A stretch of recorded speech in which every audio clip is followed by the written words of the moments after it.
नमस्ते प्रणाम। हम खेसारी लाल यादव सबके गोड़ छुके गोड़ लागतनी। और बहुत दिन बाद हम लाइव आयल बनी रहो सबके बीच में फेसबुक पे,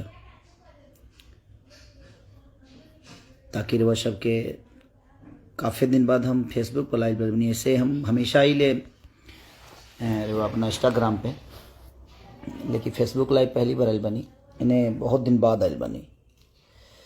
और दिल से प्रणाम आप सबके की, और नए साल की ढेर सारी शुभकामना भी आप सबको। एक मेरा गाना कल छूट रहा है अन्नपूर्णा फिल्म से, हल्के हल्के लौट देना।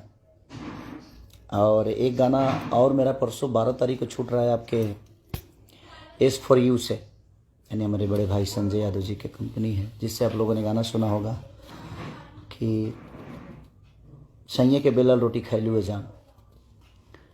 और एक दिन इधर मैं बॉम्बे वाले पे गाना बहुत ख़तरनाक गाया हूँ, सूरज जी का लिखा हुआ है और आर्या शर्मा जी का म्यूज़िक है। और बेस्ट गाना है, बहुत अच्छा सूरज जी ने लिखा है। और सूरज जी को दिल से धन्यवाद कि उस भाई का ऐसे ही तरक्की होते रहे। बहुत कम ऐसे लोग हैं जो अच्छी अच्छी चीज़ें सोचते हैं। उस गाने का बोल है कि सुना ए रानी तहरो जवानी, कोरोना के तीसरा लहर भइल बा। कोरोना का तीसरा लहर आया तो मैंने सोचा कि भाई कुछ गाया जाए। तो सूरज जी ने लिखा है, बहुत खूबसूरत गाना वो, और आप सबके बीच में तुरंत आएगा वो,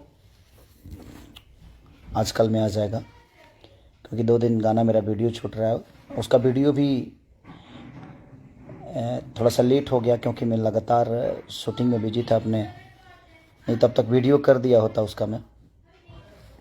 और सूरज आपको ढेर सारी शुभकामना कि आपने बहुत अच्छा गाना लिखा है कि सुना ए रानी ई तहरो जवानी, कोरोना के तीसरा लहर भइल बा। तो ऐसे ही प्यार देते रहिए सबको, सब हर राइटर को अपना आशीर्वाद और प्यार देते रहिए। और कल जो गाना छूट रहा है अन्नपूर्णा फिल्म से, उसको भी ढेर प्यार दीजिए कि सुना हल्के हल्के लौट दें। और हो जा जादव जी के माल नया साल में, जो कि हमारे संजय भैया जी की कंपनी से छूट रहा है एस फॉर यू से, तो आप लोग सब्सक्राइब भी करिए, प्यार भी दीजिए। कल उसका टीजर छूटेगा और कल फुल गाना छूट रहा है अन्नपूर्णा से, तो ऐसे ही प्यार। और 1-2 दिन के अंदर आप सबको वो गाना मेरा मिलेगा, जिस गाने का बोल है कि सुना ए रानी तहरो जवानी, कोरोना के तीसरा लहर भइल बा। बहुत खतरनाक मेरा भाई लिखा है सूरज। तो दिल से थैंक यू कि आप लोग ऐसे ही प्यार और आशीर्वाद सबको देते रहिए। नमस्ते, जय भोजपुरी।